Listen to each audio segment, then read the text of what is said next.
बिस्मिल्लाहिर्रहमानिर्रहीम। अस्सलाम वालेकुम। एक दिन सुल्तान नूरुद्दीन जंगी चौगान खेल रहा था कि उस वक्त एक सिपाही उसके पास आया और कहने लगा, हजूर मोहतरम, काजी साहब ने आपको एक मुकदमे के सिलसिले में इसी वक्त अदालत में तलब किया है।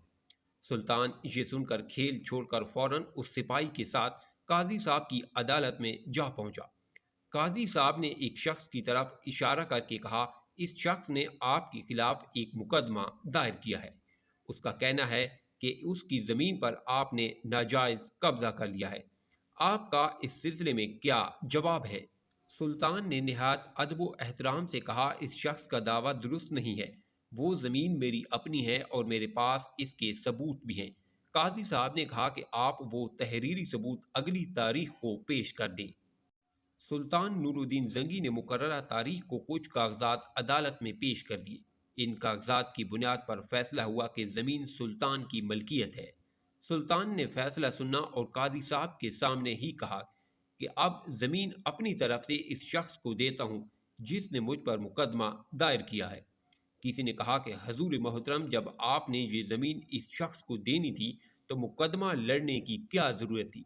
वो पहले ही इस शख्स को दे दी होती। सुल्तान ने जवाब दिया कि अगर मैं अदालत के फैसले से पहले ही ज़मीन एक शख्स को दे देता तो लोग कहते कि मैंने वाकई इस ज़मीन पर नाजायज़ कब्ज़ा कर रखा था और अदालत के डर से मैंने कब्ज़ा छोड़ दिया है। अब जबकि अदालत ने मेरे हक में फैसला सुना दिया है और सब लोगों को मालूम हो गया है कि ये ज़मीन मेरी है, तो मैंने अपनी तरफ से ज़मीन एक शख्स को दे दी ताकि इसके ऊपर कोई बुरा असर ना पड़े। काजी साहब और अदालत में जितने भी लोग थे सुल्तान के अदल को देखकर हैरान हो गए। कैसे हुक्मरान थे कि वो लोग इंसाफ और अदल को अपना फ़र्ज समझते थे। मगर आज के ज़माने में पाकिस्तान के ताकतवर लोगों पर जब ऐसा वक्त आता है तो वो कानून की पैरवी नहीं करते, बल्कि जुर्म करने के बावजूद अपने आप को बेकसूर साबित करवा लेते हैं और कानून का मजाक उड़ाते हैं।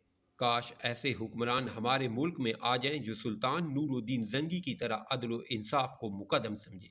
अगर स्टोरी पसंद आई है तो लाइक और कमेंट करें। चैनल पर न्यू है तो सब्सक्राइब ज़रूर करें।